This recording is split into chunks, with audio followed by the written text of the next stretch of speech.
నన్నే పిచ్చిదాని చేస్తున్నారా మీరు? పిచ్చిదాని చేస్తున్నారా మిమ్మల్ని?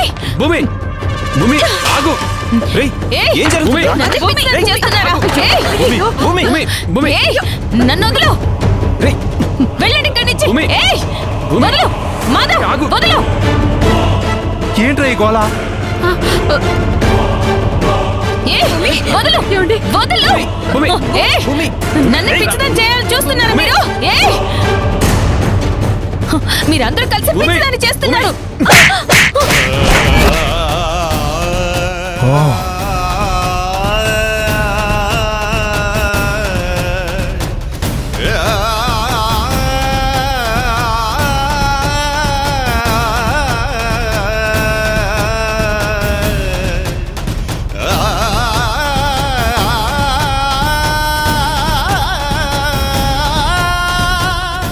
నన్ను క్షమించు భూమి.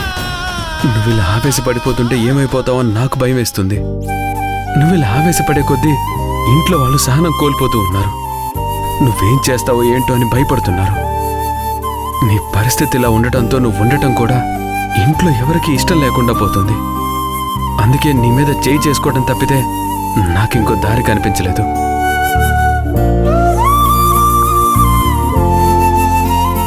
ఏం చేయాలరా ఈ అమ్మాయిని? చూస్తుంటే ఇప్పట్లో తగ్గేలా లేదు. ఏం చేస్తామండి, బంగారం లాంటి పిల్ల ఆ విధంగా ప్రవర్తిస్తుంటే నా కడుపు తరుక్కుపోతోంది. కానీ ఇలా ఎదురుగా పెట్టుకొని బాధపడ్డం కాదు. ఒరే రాఘవ, ఒక పని చేద్దాంరా. భూమిని కొద్ది రోజులు ఎక్కడికైనా పంపించేద్దాంరా. ఏంటన్నా మీరు పదే పదే పంపించేద్దాం అని అంటున్నారు?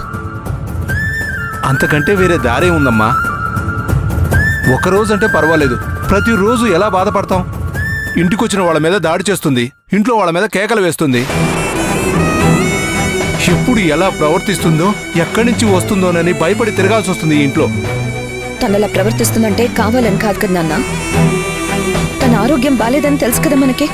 ఇంట్లో పెట్టుకుని మంచి వైద్యం చేయించాలి, కానీ ఇలా బయటకు పంపించాలనుకోవడం ఏంటి? ట్రీట్మెంట్ చేస్తూనే ఉన్నాం కదక్క, అయినా కూడా తన ప్రవర్తనలో ఏ మార్పు రావడం లేదు.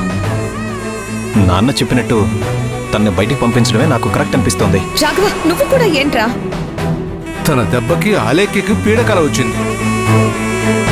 నన్ను చంపొద్దు అని ఆర్చుకుంటూ బయటకు వచ్చింది. ఈరోజు కలే వచ్చింది, రేపది నిజం కావచ్చు. ఇంటికొచ్చిన నా చెల్లిపైన దాడి చేసిన మనిషి రేపు నీ మీదో నా మీదో దాడి చేయదని నమ్మకం ఏంటి?